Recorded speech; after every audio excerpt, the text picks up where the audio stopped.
This happened to me in 2020 when the world was shutting down due to COVID and everyone was stuck at home.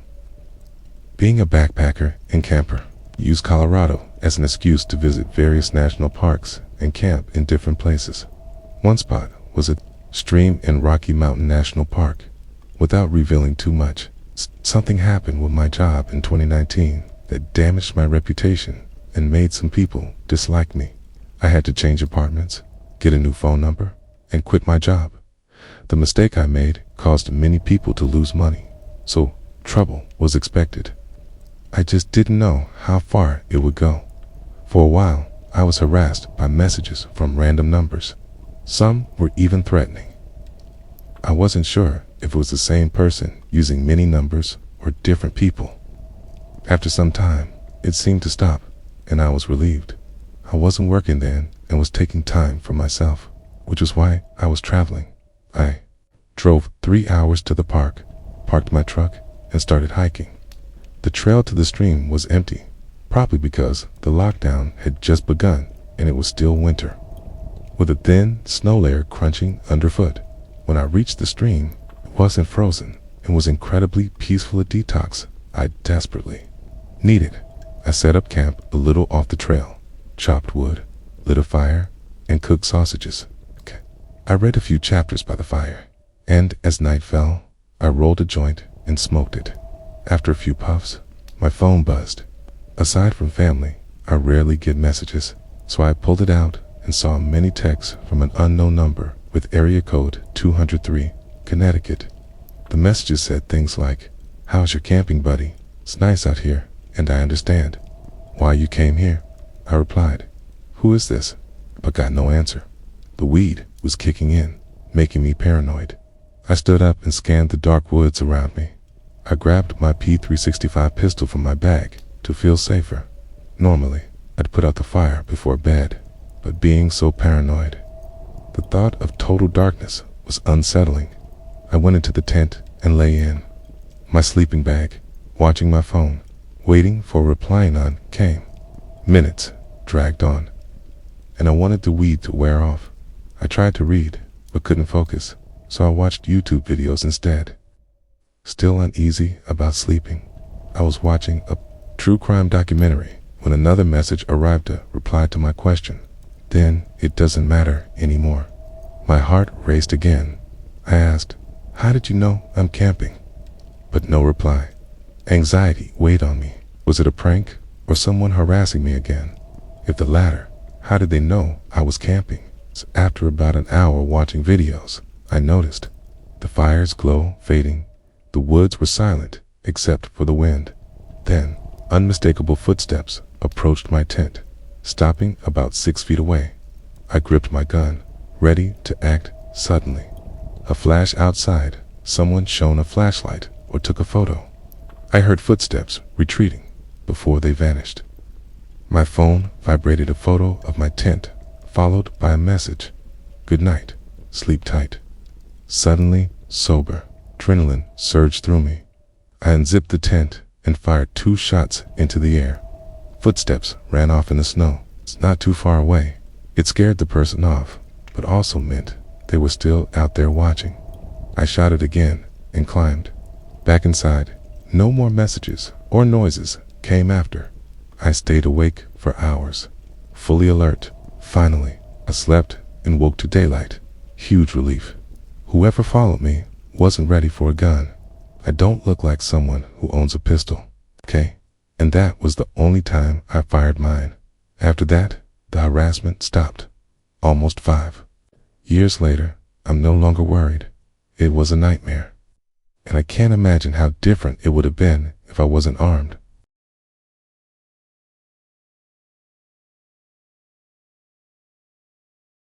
During my childhood, every October, my family had a tradition. We'd spend a weekend up north in Michigan at my Uncle Jim's property. He owned about 4 acres, with a big house that could fit many people, 5 bedrooms and 3 bathrooms. 2 bedrooms were for my cousins and siblings. My brother and sister shared one, and our 4 cousins shared another. The other rooms were for the adults. Uncle Jim was an avid hunter and fisherman. He often went on camping trips for hunting across the country. My dad went with him a few times, even though he loves animals and wouldn't hurt a fly. Part of Uncle Jim's property was a large forest, marked by a red line of paint on trees to mark the boundary. Beyond that was county-owned forest land, miles from any other houses. One day, me, my brother Adam, and my cousins Jake and Joe got the idea to camp in the woods overnight after hearing our dads talk about hunting. Our dads agreed, probably a bit drunk, so they were more likely to say yes. Our moms weren't thrilled, but didn't outright say no. So, Dad and Uncle Jim took us boys into the woods with a tent. Our sisters and female cousins didn't come. It was just us boys. Joey, the youngest, complained it was too far, which made our dads laugh. They loved teasing us. At the time, I was about 13, Adam and Jake about 10, and Joe 9. We went beyond the property line to a small clearing with soft, mossy green ground called Deer Beds by Uncle Jim. He said it was perfect for camping. After a half-drunk lesson on setting up a tent from Dad and Uncle Jim, we pitched a big tent big enough for 4 kids. We set up our sleeping bags inside during the day since it was easier than at night. Then we went home and played outside until dinner. At dinner, our moms expressed concerns that we were too young to camp alone. Our dads reassured them, joking that we'd be close enough for them to hear our screams if something went wrong.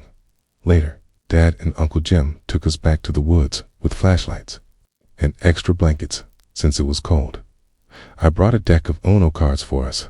Once settled inside the tent, our dads left. We were suddenly alone in the woods, far enough that we couldn't see any house lights. We played Uno for about half an hour. I actually won every round. Things were fun until we heard a distant scream that sounded like a girl. We all froze, looking at each other, wondering what it was. I reminded them that foxes can sound like a woman screaming, which calmed everyone. We kept playing until the scream returned, much louder and closer. This time, it sounded very human. We all fell silent, scared. Joe almost cried. I told everyone to turn off their flashlights. We crawled into our sleeping bags and sat quietly in the dark. No one dared to run through the woods or back home. The fear of being chased and attracting attention by our footsteps made hiding in a tent seem safest. We whispered, wondering if it was really a fox. Suddenly, fast footsteps approached the tent, crunching leaves. Then a terrifying scream like a woman's. Right outside, the tent shook violently. We screamed in panic. Jake and Joe were terrified. My brother and I shouted for whoever it was to leave. I opened the tent door, and one by one, we ran into the woods with flashlights. That run back home was the most nerve-wracking moment of my life. When we reached the property, we were met by our family outside. Worried, we explained the screams and shaken tent. Everyone was shocked and horrified. I noticed our female cousins and sister weren't. Outside, I called Dad and Uncle Jim, accusing them of sending one of the girls to scare us. They showed me the girls were already in bed. It was clear someone unknown was out in the woods. Dad and Uncle Jim went into the woods with rifles, but found no one. The next day, we helped pack up the tent and gear. Needless to say, we never camped there again. We didn't even play outside after dark anymore. Who or what was outside our tent that night?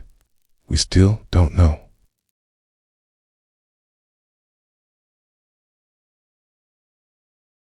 This happened to me and my dad about 2 years ago. We drove out to camp deep in the wilderness. It was a nice spot with hiking trails, zip lines, and a bit touristy, but with a rich Native American history. The first night was perfect families.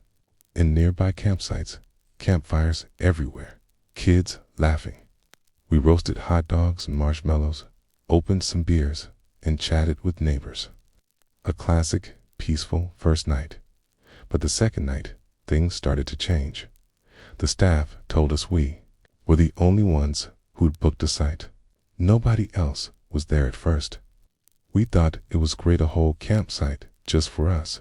We spent the day hiking, fishing, and taking it easy. At one point, we listened to a spooky podcast by the river, trying to get into the eerie vibe. As the sun started to set, the woods felt different, heavier, like we were in a dream. My chest tightened, and I couldn't shake the feeling we weren't alone. We stayed quiet, both glancing behind us, expecting something to be lurking. Back at camp, we kept close to the fire, didn't talk about the uneasy feeling, silently agreeing to pretend everything was normal. We roasted marshmallows, played music, and even smoked a bit of weed to distract ourselves. When darkness fell, we couldn't see beyond the firelight. That's when the unease turned to fear. Around 9 p.m., we heard a loud bang, like a tree falling out of nowhere from the river direction. About 100 meters away, we grabbed our flashlights and shone them toward the noise, but saw nothing, no movement, no glowing eyes, no Bigfoot. We nervously joked, trying to laugh it off, though none of us really believed it was harmless. Minutes later, the bang came again, louder and closer. We shined our lights again, but the forest swallowed the beams, only illuminating nearby trees around our tent. Then a third bang, even closer. Fear hit hard. It felt like whatever was out there was moving toward us, circling the campsite. Before we could gather ourselves, a fourth bang echoed just 20 meters away. Adrenaline surged. The weed was long gone. My dad looked at me, wide-eyed, fear playing on his face. We agreed to get inside the tent quickly. We tossed the last logs onto the fire, hoping the flames would scare whatever was out there. Then we climbed inside, leaving the rest behind. I collapsed inside the tent, lying flat. Dad followed more slowly, holding a small, useless knife, the only weapon we had. Suddenly, it's the loudest bang yet. So close, it felt like the ground shook. Dad froze, staring into the darkness. I called his name to get his attention.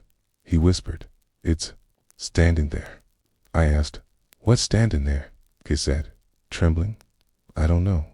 It's like a wall of darkness."